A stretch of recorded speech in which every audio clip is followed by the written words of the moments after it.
Hello viewers, இன்னைக்கு நாம பார்க்க போறது Death Note episode 1 part 1.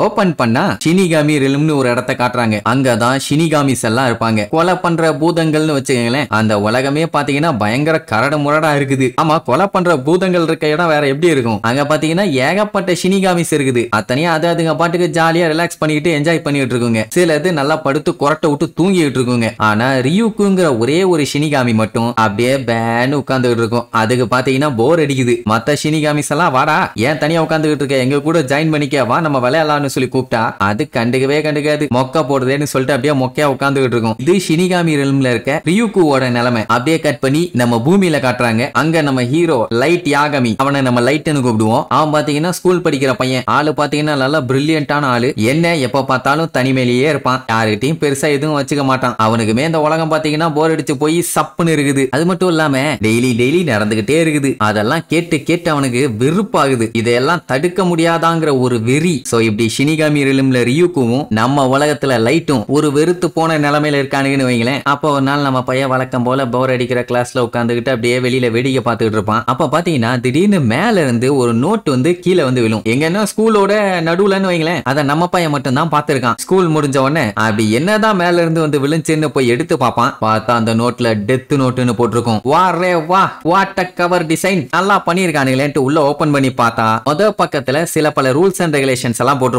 அதாவது இந்த டெத் நோட்டோட ரூல்ஸ் அதை எப்படி யூஸ் பண்ணணும்னு. அதுல முத ரூல் பாத்தீங்கன்னா இந்த நோட்ல யாரோட பேர் எழுதினாலும் சரி அவங்க செத்துருவாங்க. இத படிச்ச உடனே அடங்கொய்யால எந்த அறிவு கட்ட மூலகட்ட முட்டாப்பீஸ் இப்படி பண்ணான்னு தெரியலையே. சரி, இந்த கருமத்தை எடுக்கிறக்கா இவ்வளவு தூரம் வந்தேன், இது இங்கே கிடந்து தொலையட்டும்னு விட்டுட்டு போவான். ஆனா போறப்போ அவன் மனசு பராண்டுது. அதுல பேர் எழுதுனா செத்துருவாங்கன்னு போட்டிருக்குது. அந்த நோட்டை எடுக்கலாமா வேண்டாமான்னு யோசிப்பான். கட் பண்ணா இதெல்லாம் நடக்குமா உண்மைதானான்னு ஒரு குழப்பத்துல போவான். பாத்தீங்கன்னா அந்த டெத் நோட் அவன் பேக்ல இருக்கும். என்னன்னா பையன் அதை எடுத்துட்டான். நேரா வீட்டுக்கு வந்தவன் அந்த ரூல்ஸ் எல்லாத்தையும் மொத்தமா படிப்பான். ஃபர்ஸ்ட் ரூல் என்ன, அந்த நோட்ல பேர் எழுதுனா செத்து போயிருவாங்க. ஆனா அதுக்கு ஒரு கண்டிஷன் இருக்குது. என்னன்னா அவங்க பேர் எழுதுறாங்கன்னா அந்த பர்சனோட ஃபேஸை இவன் பார்த்து இருக்கணும். யாரு டெத் நோட்ல பேர் எழுதுறவங்க. இப்போ உதாரணத்துக்கு ஷாருக் கான் சல்மான் கான் நம்ம சொல்றோம். அந்த பேர்ல ஊர்ல எத்தனையோ பேர் இருப்பாங்க. குத்து மதிப்பா ஷாருக் கான் சல்மான் கான் எழுதுனா யாரை கொல்றதுன்னு அந்த புக்குக்கே கன்ஃபியூஷன் ஆயிரும் இல்ல. அதனாலதான் அதாவது ஒரே பேரை வச்சிருக்கவங்க அஃபெக்ட் ஆயிடக்கூடாது. இதுல இன்னொரு விஷயம் என்னன்னா அவங்க எப்படி சாகணும் எந்த மாதிரி எல்லாம் சாகணும்னு சொல்லி எழுதுனா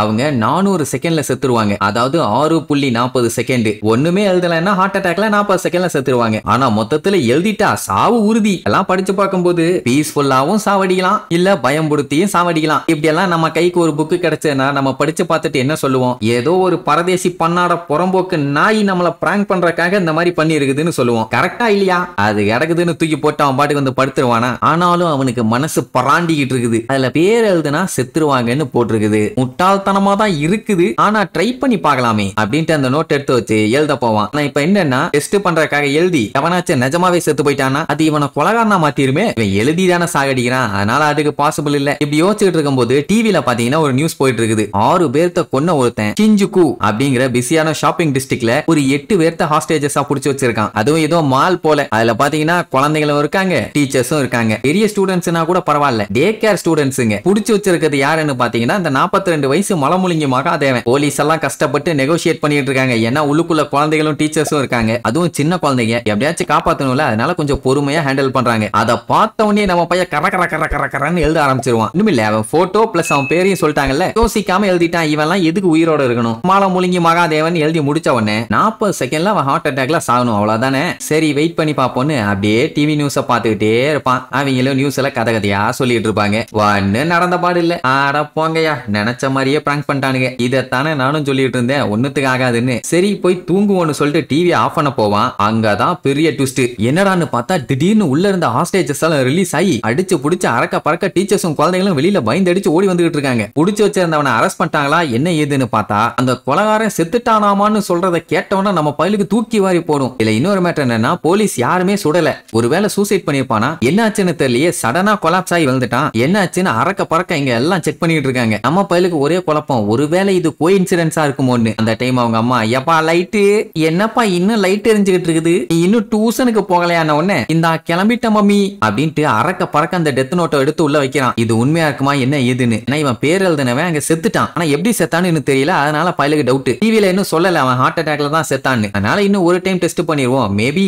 அது வந்து ஒரு கோஇன்சிடென்ஸா இருக்க வாய்ப்பு இருக்குது இல்ல. அதனால இன்னொரு கிரிமினலை வச்சு சம்பவம் செஞ்சிருவோம். அதுக்காக அவன் ரொம்பவும் ஃபேமஸான ஆளா கொள்ளக்கூடாது. அப்படி பண்ணிட்டா நியூஸ் காரனுங்க அதை மொத்தமா கவர் பண்ணிடுவானுங்க. அதுக்காக இமீடியட்டா ரிசல்ட் தெரியணும். என்ன பண்ணலாம்னு டியூஷன்ல உட்கார்ந்து அப்படியே சுத்தி முத்தி பாத்துக்கிட்டு இருப்பான். அப்போ ஒரு 2 பேர் பாத்தீங்கன்னா சோடா புட்டி கண்ணாடி போட்டிருக்க ஒருத்தங்கிட்ட போய் காசை குடுறான்னு சொல்லி மிரட்டி வாங்கிட்டு இருப்பானுங்க. பேசாம இவனை கொன்னிடலாமா அப்படிங்கிற மாதிரி கூட்டிட்டு இருப்பான். பட் இவனை சுத்தி இருக்கவங்களை கொன்னா அது இவனுக்கு தான் பஞ்சாயத்து. ஆனா இவனுக்கு செத்து போனா எதுக்கு இவன் மேல பஞ்சாயத்து வரப்போகுது அப்படின்ட்டு யோசிச்சு பார்ப்பான். பட் அவனை கொல்ல மாட்டான். அப்புறம் டியூஷனை முடிச்சுட்டு அப்படியே வெளியில வரும்போது ரோட்ல பாத்தீங்கன்னா கொஞ்சம் கூட டீசென்சி இல்லாம மத்தவங்களை தொல்லை பண்ணிட்டு கண்ணா பின்னாடி ஏகப்பட்டவர் சுத்திக்கிட்டு இருக்கானுங்க. இப்படி ஒவ்வொருத்தரையும் பார்க்கும்போது அவனுக்கு பத்திக்கிட்டு வருது. சொல்ல போனா அவங்கள கொன்னா சொசைட்டிக்கு அது ஃபேவர் பண்ண மாதிரி தாங்கிற மாதிரி யோசிச்சுட்டு வந்துட்டு இருப்பானா. அப்ப அங்க பேசாம ஓரமா நடந்து வந்துட்டு இருக்க ஒரு பொண்ணு கிட்ட பைக்கை ஓட்டிட்டு வந்த ஒரு 4 ரவுடி பயலுக பஞ்சாயத்து பண்ணிட்டு இருக்கானுங்க. அவ போங்கடா போங்கடான்னு எவ்வளவு வெட்டி விட பாக்குறா. ஆனா அவனுக்கு எல்லாம் வளைச்சு பிடிச்ச அவளை மொத்தமா லாக் பண்ணிட்டானுங்க. இது எல்லாத்தையுமே ஆப்போசிட்ல இருந்து நம்ம பையன் பாத்துக்கிட்டு இருப்பான். இது போதுமே. இதுல இன்னொரு கூத்து என்னன்னா, அங்க வந்த பைக்கரு அவன் பேரு அவனே வளருவான். என் பேரு பாம் பக்ரின்னு. விடுவானா இனி எடுப்பான் நோட்டை எழுதிருவான். பாம் பக்ரி ஆக்சிடென்ட் ஆகி மறுகையா சாலான்னு. இப்ப பாக்கலாம்டா நிஜமாவே ஆக்சிடென்ட் ஆகுதான்னு. ஆர்வமா பார்த்தா மாட்டிட்டு இருந்த பொண்ணு என்ன பண்ணுவா, எல்லாத்தையும் தள்ளி விட்டுட்டு அங்க இருந்து விழுந்தடிச்சு ஓடுவாளா. அவளை ஃபாலோ பண்ணிட்டு அந்த டீமோட தலைவன் பாம் பக்ரி மட்டும் தான் பைக் எடுத்துட்டு ஃபாலோ பண்ணுவான். மித்தவங்க எல்லாம் வேண்டாம் வேண்டாமானுங்க. கேட்கலையே. அவன் பாட்டுக்கு போனவன் ஒரேடியா லாரியில அடிபட்டு போயிருவான். ஐ மீன் கொடூரமான ஆக்சிடென்ட். இத பார்த்துட்டு நம்ம பயலுக்கு தூக்கி வாரி போடும். அப்படின்னா டெத் நோட்டு ரியல். இப்ப என்னன்னா நம்ம பையன் அந்த நோட்டை யூஸ் பண்ண ஆரம்பிச்சிட்டான்ல. இந்த மேட்ரு ஷினிகாமி ரெல்ம்ல இருக்க ஷினிகாமியான யூக்குக்கு தெரிஞ்சு போச்சு. என்னன்னா ஒவ்வொரு நோட்டுக்கும் ஒவ்வொரு ஓனர் இருப்பாங்க. அந்த நோட்டோட ஓனர் அதுதான். அது பாத்தீங்கன்னா நான் போக வேண்டிய நேரம் வந்துருச்சு அப்படிங்கிற மாதிரி சொல்லிட்டு இருக்கும். சரி இனி இதுக்கப்புறம் அந்த ரியூக்குவும் நம்ம லைட்டும் சேர்ந்துட்டு என்னென்னலாம் சாகசம் பண்ணி சம்பவம் பண்ண போறானுங்கன்னு அடுத்தடுத்த எபிசோட்ல பார்க்கலாம். டாடா.